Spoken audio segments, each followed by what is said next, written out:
Hej med, velkommen til Dødskamp. Tak. Skal høre, hvad det går ud på. Det er en omgang 3 på stribe.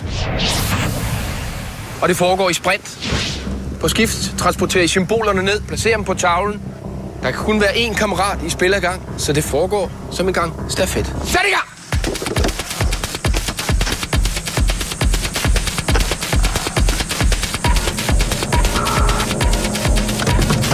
Ulriks præstation, jeg havde regnet med, at han var noget hurtigere.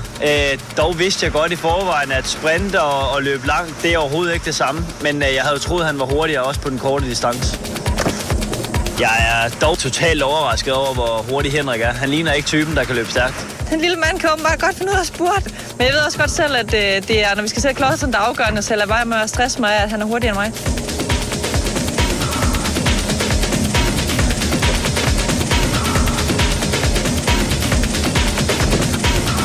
Jeg står på den anden side af den her skide lortekasse og kan ikke se, hvad Ulrik kan gøre. Jeg kan bare konstatere, at han ikke gør, hvad han skal. Tillykke Nord, I tager den første. Det er fucking frustrerende. Jamen, det er jo ikke nogen rar følelse at være skyldig, at vi taber første runde. Jeg er den der type, der godt kan lide at have overblikket, og det har jeg ikke.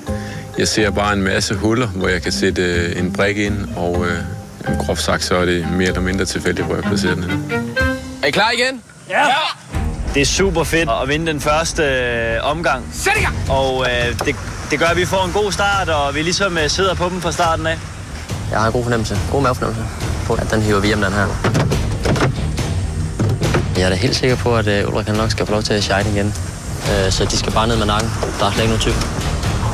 Ja, det er super meget personligt, den her konkurrence her. Henrik, han har hoveret godt til de sidste konkurrencer, så det vil sgu fryde mig lidt og få lov til at pille den lidt ned af den her stime her, de er i gang med.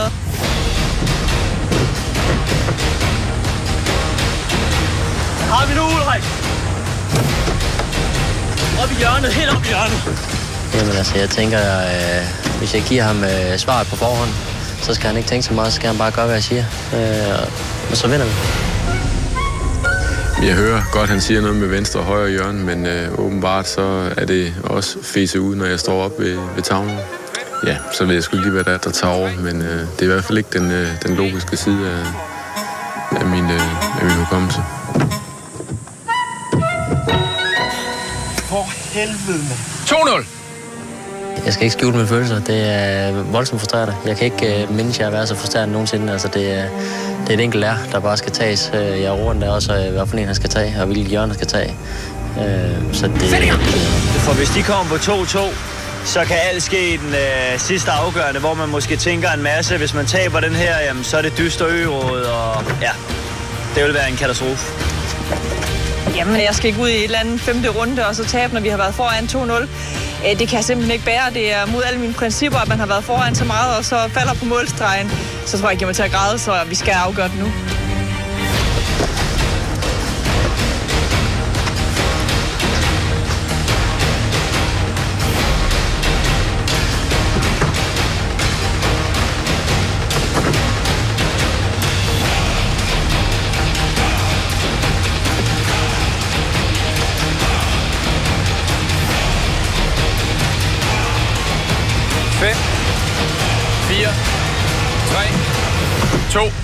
Jeg jo faktisk godt ser, at Ulrik han kan lukke den, da jeg løber tilbage. Der har jeg egentlig opgivet og tænkt, jamen, de får det her point, vi må tage den 5. runde. Og da Jakob så ikke fløjter kampen med, så kan jeg godt se, at nu skal jeg bare spænde ned til Nikolaj, for nu kan han altså afgøre det. Jeg kan godt fornemme, at Ulrik har dummet sig. 5, 4. Tillykke, Nikolaj. Ja! Tillykke, Nana. Så da vi finder ud af, at vi vinder, så bliver jeg bare så glad. Altså, det er super fedt, og jeg kan ikke være inde i min krop. Jeg vil lyst til at råbe og skrige, men man har også lidt respekt for dem, der står der har tabt, så jeg prøver at holde det inde, men det er fandme svært. Nikolaj, de havde 2 chancer, de missede nu. Fuck! Det undrer mig utrolig meget, at Ulrik fejler i sådan en grad. Han er en utrolig klog person, så det undrer mig, at han ikke kan se, at han har 2 muligheder for at afgøre det. Det kommer bag på mig. Jamen, jeg kan slet ikke beskrive den frustration, jeg har i kroppen. Altså, det er helt sort for mig, at vi ikke vinder. Den har ligget til højre ben flere gange, hvor vi burde have vundet. Han har haft, jeg brugt 20-30 sekunder til at stå og tænke over det. Så ja, det er frustrerende.